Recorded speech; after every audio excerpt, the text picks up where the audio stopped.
Hey guys, so I am back with another inexpensive dinner idea for a family of 8. So I just pulled up at Aldi. I think I'm gonna do a 1 skillet lasagna. So it'll be a stovetop lasagna.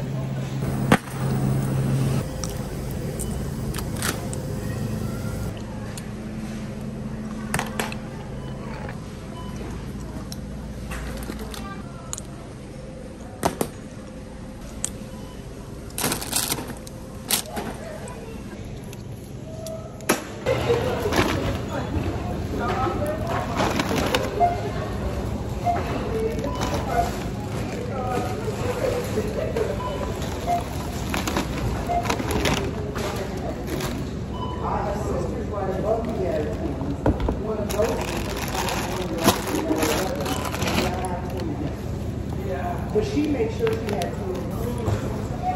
Yeah, so that's the exciting part. That's the exciting part.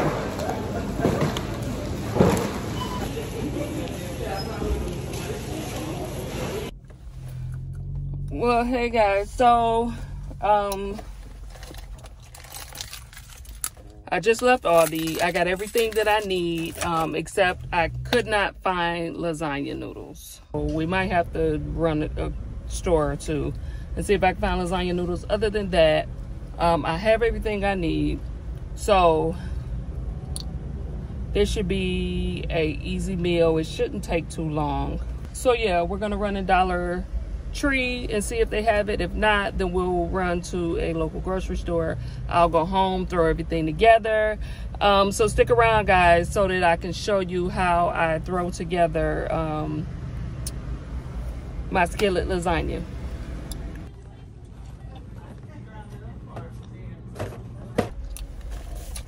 All right, y'all, so Dollar Tree for the win.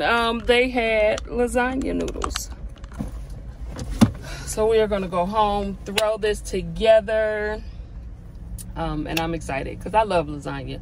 I just hate cooking it, and I hate layering it. And I mean, a lot of people say it's easy, and it is, but at the same time, it's still time consuming. And then you have to wait for it to bake, and I ain't got time for that. I just got off work, it's hot, and I'm tired. I don't have time for that. So see you in the kitchen. Okay guys, so I'm just gonna voice over this part because if you know what it's like cooking for a large family, you know that the kitchen is always the gathering spot and it can get kind of noisy.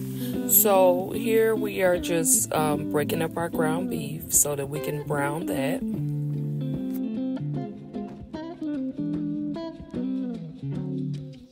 Once our ground beef is about half done, we add bell peppers and onions to it. Then I like to season my meat after it's cooked before I add the pasta sauce. So you can use any seasonings you like. I'm always going to go with garlic powder, onion powder, salt, pepper, seasoning salt.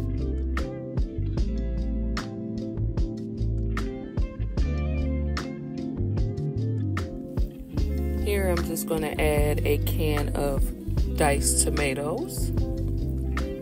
And then I'm adding 2 jars of pasta sauce. Now keep in mind, I'm cooking for a family of 8. If I was cooking for 2 people or 4 people, I would just use 1. I added a little water because I want the sauce to be a little soupy, and then you'll see why shortly. Now I'm going to go ahead and season my pasta sauce. I'm going to use the same seasonings, the garlic powder, onion powder, seasoning salt, salt, pepper. I'm adding some Mrs. Dash because I add that to everything because it's salt free and it gives it flavor. This is Italian seasoning. Then I'm going to add some sugar. If you know, then you know. The sugar is definitely optional, but I always use a little sugar in my spaghetti sauce.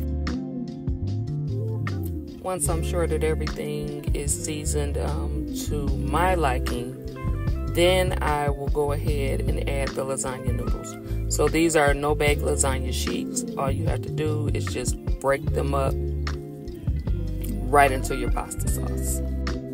As you see, I'm just breaking them up. The size really doesn't matter, but you do want to make sure that they are separated because you want them to not stick together when they cook. So I'm going to go ahead and add the entire box because I am cooking for a large family. Now, mind you, this recipe fed my entire family of 8, and I still had leftovers. So it makes quite a bit. This is a nice size portion.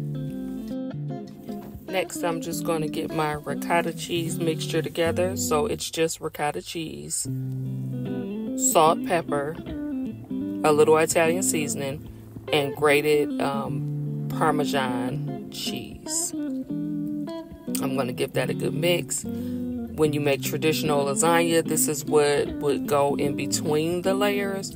But in this case, we are just going to mix it up, put a few dollops on top, and let this simmer.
Now that I've added my ricotta mixture, I'm just going to put a lid on this and let it simmer. So I turn the heat down to low, let it simmer until the noodles are soft.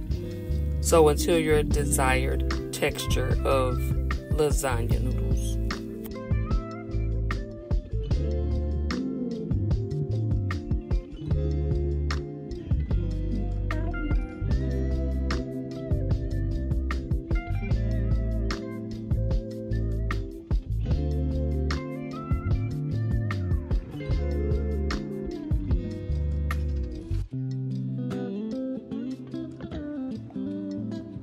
Now, while that was simmering, I went ahead and made my brownies, and I also put my garlic knots in the oven.